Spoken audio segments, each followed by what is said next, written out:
அனைவருக்கும் வணக்கம். நம்ம டெய்லி ஹிந்தி நியூஸ் பேப்பரில் இருக்கக்கூடிய முக்கியமான நியூஸஸ் பார்க்குறோம். இன்றைக்கி என்ன செய்திகள் இருக்குது அப்படிங்கிறத பார்ப்போம். ஸோ முதல்ல பார்த்தோம் அப்படின்னா, தமிழக அரசாங்கம் ஒரு விருது அனௌன்ஸ் பண்ணியிருக்காங்க. 2006ஆம் ஆண்டிலிருந்து வழங்கக்கூடிய ஒரு விருது தான். என்ன விருது அப்படின்னு பார்த்தோம்னா, பெருந்தலைவர் காமராஜர் விருது. நமக்கு கல்வி சார்ந்து யாரெல்லாம் சிறப்பான பணிகளை செஞ்சுக்கிட்டு இருக்காங்களோ அவங்களுக்கெல்லாம் 2006ஆம் ஆண்டிலிருந்து பெருந்தலைவர் காமராஜர் விருது அப்படிங்கிறது வழங்கப்பட்டுட்டே வருது. இந்த விருது பார்த்தோம் அப்படின்னா திருவள்ளுவர் தினத்தன்று நமக்கு அந்த நபர்களுக்கு வழங்கப்படுது. அந்த வகையில் இந்த வருஷம் யாருக்கு இந்த பெருந்தலைவர் காமராஜர் விருது வழங்க போறாங்க அப்படின்னு பார்த்தோம்னா, காங்கிரஸுடைய மூத்த தலைவர், முன்னாள் தலைவர் பார்த்தோம்னா தங்கபாலு அவர்களுக்கு இந்த பெருந்தலைவர் காமராஜர் விருது அப்படிங்கிறத தமிழக அரசாங்கம் அறிவிச்சிருக்காங்க. சரியா? ஸோ அதை தான் நம்ம முதல் செய்தியில் பார்க்குறோம். அடுத்ததாக பார்த்தோம் அப்படின்னா, நமக்கு எடிட்டோரியல் பேஜில் ஒரு செய்தி கொடுத்துருந்தாங்க. என்ன அப்படின்னா, more flexibility but also greater challenges அப்படின்னு சொல்லி கொடுத்துருக்காங்க.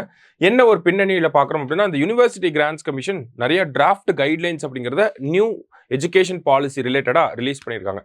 இதில் முக்கியமான ஒரு விஷயம் என்ன அப்படின்னு பார்த்தோம்னா, இந்த ஹையர் எஜுகேஷன்ல ஒரு புது ஒரு ரிஃபார்ம் அப்படிங்கிறத கொண்டு வந்திருக்காங்க. நம்ம படிக்கக்கூடிய டிகிரி கோர்சஸ்லாம் பார்த்தோம்னா 4 வருஷம் இன்ஜினியரிங்னா படிச்சிருப்போம், 3 வருஷம் ஆர்ட்ஸ்னா படிச்சிருப்போம், அதுக்கு மேலே பிஜி, அதுக்கப்புறமா பிஹெச்டி அதெல்லாமே போயிருக்கும் அப்படியே படிப்படியா. ஓகேங்களா? இப்போ இந்த யூஜி கோர்சஸே பார்த்தோம்னா அதுக்கு ஒரு ஸ்ட்ரக்சரைசேஷன் அப்படிங்கிறத கொண்டு வந்திருக்காங்க. என்ன ஸ்ட்ரக்சரைசேஷன் அப்படின்னு பார்த்தோம்னா, accelerated degree programme, extended degree programme அப்படின்னு சொல்லி 2 ஸ்டாண்டர்ட் கொண்டு வந்திருக்காங்க. இது குளோபல் ஸ்டாண்டர்ட்ஸோட அலைன் ஆகிற வகையில் இந்த 2 ஸ்டாண்டர்டை கொண்டு வந்திருக்காங்க. என்னென்ன?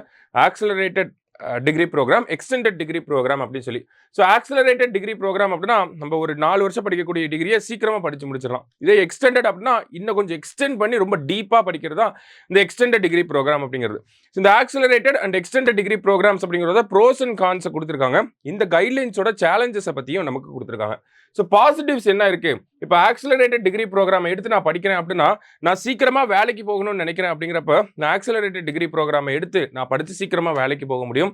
எனக்கு ஒரு எக்ஸ்பீரியன்ஸ், ஒர்க் எக்ஸ்பீரியன்ஸ் நான் படிக்கிறப்பயே வேணும் அப்படின்னு நினைக்கிறவங்க கூட இந்த ஆக்சலரேட்டட் டிகிரி ப்ரோக்ராமை எடுத்து சீக்கிரமாக டிகிரி படிச்சுட்டு கொஞ்ச நாள் வேலை பண்ணிட்டு அதுக்கப்புறமா ஹையர் எஜுகேஷன், ஹையர் ஸ்டடீஸை, அடுத்தடுத்த கோர்சஸை அவங்களால பண்ண முடியும். ஸோ இந்த மாதிரி ஒரு அட்வான்டேஜஸை கொடுக்க முடியும்.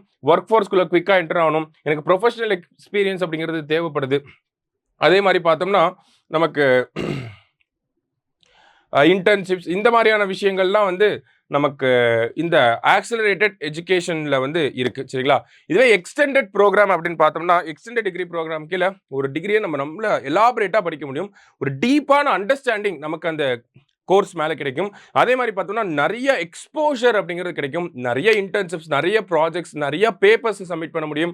ஒருத்தரோட பர்சனல் அண்ட் ப்ரொஃபஷனல் கமிட்மெண்ட்டை இந்த எக்ஸ்டெண்டட் டிகிரி ப்ரோக்ராம் அப்படிங்கிறது நமக்கு சாட்டிஸ்ஃபை பண்ணும். ஒருத்தர் உண்மையாலுமே அந்த சப்ஜெக்டில் ரிசர்ச் ஸ்காலராக ஆகணும், இல்லை பிஹெச்டி பண்ணணும் அப்படிங்கிறவங்களுக்குலாம் இந்த எக்ஸ்டெண்டட் டிகிரி ப்ரோக்ராம் அப்படிங்கிறது ரொம்பவே ஹெல்ப்ஃபுல்லாக இருக்கும். ஓகேங்களா? ஸோ அதுதான் இந்தியாவோட எஜுகேஷன், ஹையர் எஜுகேஷனை குளோபல் ஸ்டாண்டர்ட்ஸோட அலைன் பண்ணுறது அப்படிங்கிறத நியூ எஜுகேஷன் பாலிசிக்கு கீழே நமக்கு கொண்டு வந்திருக்காங்க. So accelerated and extended degree programmes. ஆனால் இதில் இருக்கக்கூடிய சேலஞ்சஸ் அப்படிங்கிறதுமே நமக்கு நிறையா இருக்குது. உதாரணத்துக்கு பார்த்தோம் அப்படின்னா, இந்த ஆக்சலரேட்டட் டிகிரி ப்ரோக்ராம் அப்படிங்கிறது நமக்கு ஒரு கோர்ஸை சீக்கிரமாக முடிக்க வைக்குது. அப்போ அந்த ஆக்சலரேட்டட் டிகிரி ப்ரோக்ராமை படிக்கக்கூடிய ஆட்களுக்கு அந்த கான்செப்சுவல் அண்டர்ஸ்டாண்டிங் இருக்குமா அப்படின்னு பார்த்தா கிடையாது. ஒரு சூப்பர்ஃபிஷியல் அண்டர்ஸ்டாண்டிங், ஓரளவுக்கு தான் உங்களுக்கு தெரியும், மேலோட்டமாக தான் தெரியும், ரொம்ப டீப்பாக அதை பற்றின விஷயங்கள் தெரியாது. ஓகேங்களா? இதுவே எக்ஸ்டெண்டட் டிகிரி ப்ரோக்ராமில் இருக்கக்கூடிய சேலஞ்ச் என்னன்னா, ஒரு கோர்ஸை 5 வருஷத்தில் முடிக்கலாம்னு வச்சுக்கோங்களேன். அதை எக்ஸ்டெண்ட் பண்ணி 6 வருஷம் 7 வருஷம் எடுத்துகிட்டு போகிறப்ப அந்த டிகிரியோட வேல்யூ அப்படிங்கிறது கம்மியாயிரும். சரிங்களா? அதுதான் இந்த இடத்துல ஒரு சேலஞ்சாக கொடுத்துருக்காங்க. அது மட்டும் இல்லாமல் இப்போ இன்ஜினியரிங் மாதிரியான கோர்சஸ்க்குலாம் நம்ம ஆக்சலரேட்டட் ப்ரோக்ராம் கொடுக்குறோம் அப்படின்னா, இன்ஜினியரிங் ப்ராப்ளம்ஸ், இன்ஜினியரிங் ஸ்டூடெண்ட்ஸ் தான் ரியல் வேர்ல்டு ப்ராப்ளம்ஸை சால்வ் பண்ணணும். இந்த ப்ராப்ளம் சால்விங் அப்படிங்கிறது இன்ஜினியரிங்கில் நமக்கு நிறையா இருக்கும். ஓகேங்களா?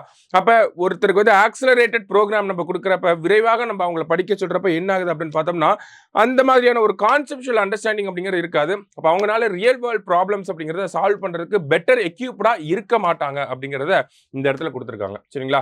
அதே மாதிரி ப்ராக்டிக்கல் இஷ்யூஸ் அப்படிங்கிறது அதிகமாக இருக்குது. இப்போ யூனிவர்சிட்டிஸில் என்ன பண்ணணும்னா ஆக்சிலரேட்டட் ப்ரோக்ராம் எடுக்கிறவங்களுக்குன்னு ஒரு தனி கரிக்குலம், எக்ஸ்டெண்டட் ப்ரோக்ராம் எடுக்கிறவங்களுக்குன்னு தனி கரிக்குலம் கொண்டு வரணும். அதுக்கேற்ற மாதிரி டீச்சிங் அந்த ஃபேக்கல்ட்டியை வந்து நம்ம மாடிஃபை பண்ணணும். ஆக்சிலரேட்டட் ப்ரோக்ராமை எப்படி சொல்லி தர போகிறோம், எக்ஸ்டெண்டட் ப்ரோக்ராம்ஸ் எப்படி சொல்லி தர போகிறாங்க, இவங்களுக்கு என்ன ப்ராஜெக்ட்ஸ், இவங்களுக்கு என்ன ப்ராஜெக்ட்ஸ், என்ன மாதிரியான ஒரு ரெக்குயர்மெண்ட்ஸ் வந்து அந்த டிகிரியை முடிக்கிறதுக்கு இருக்க போகுது, என்ன மாதிரியான கமிட்மெண்ட்ஸை மாணவர்களுக்கு கொடுக்க போகிறாங்க, இந்த மாதிரியான விஷயங்கள் ரொம்ப சேலஞ்சிங்காக இருக்கும். இதில் முக்கியமான சேலஞ்சு இந்த கரிக்குலம் சேஞ்ச் பண்ணுறது தான். ஓகேங்களா? ஏன்னா எலாபரேட்டாக இருக்கக்கூடிய சப்ஜெக்ட்ஸை எலாபரேட்டாக படித்தா மட்டும் தான் நமக்கு புரியும். அதை நம்ம ஆக்சிலரேட்டட் ப்ரோக்ராமுக்காக கம்மி பண்ணி கொடுக்கறது பெரிய அளவில் மாணவர்கள் வந்து பெட்டர் எக்யூப்டாக வச்சுக்க முடியாது. ஆல்ரெடி நம்ம மாணவர்கள் கிட்ட பார்த்தோம்னா தே ஆர் டிகிரி ஹோல்டர்ஸாக இருக்காங்க, ஆனால் அவங்களுக்கு இந்த நாலேஜ் அப்படிங்கிறது இல்லை, ஸ்கில் அப்படிங்கிறது இல்லாமல் இருக்குது. ஸோ அந்த மாதிரியான ஒரு செட் ஆஃப் யங்ஸ்டர்ஸை மறுபடியும் நம்ம டெவலப் பண்ணிடக்கூடாது அப்படிங்கிறது தான் இந்த ஆர்டிக்கலில் நமக்கு கொடுத்துருக்காங்க. சரிங்களா? ஸோ இது ஒரு முக்கியமான ஆர்டிக்கலாக இருந்துச்சு. மற்றபடி பார்த்தோம்னா இன்னொரு அப்பாயின்மெண்ட் அப்படிங்கிறது இருக்குது. இஸ்ரோவோட சேர்பர்சனாக யார் அப்பாயின்ட் பண்ணியிருக்காங்க அப்படின்னு பார்த்தோம்னா வி நாராயணன் அப்படிங்கிற ஒரு தமிழகத்தை சேர்ந்தவர் தான் அப்பாயின்ட் பண்ணியிருக்காங்க. இவரை பொறுத்த வரைக்கும் பார்த்தோம்னா இஸ்ரோவுடைய 11வது சேர்பர்சனாக வந்திருக்காரு. இஸ்ரோவோட சேர்பர்சன் சோம்நாத், அவருடைய பதவிக்காலம் திங்கட்கிழமையோட முடிஞ்சிருச்சு.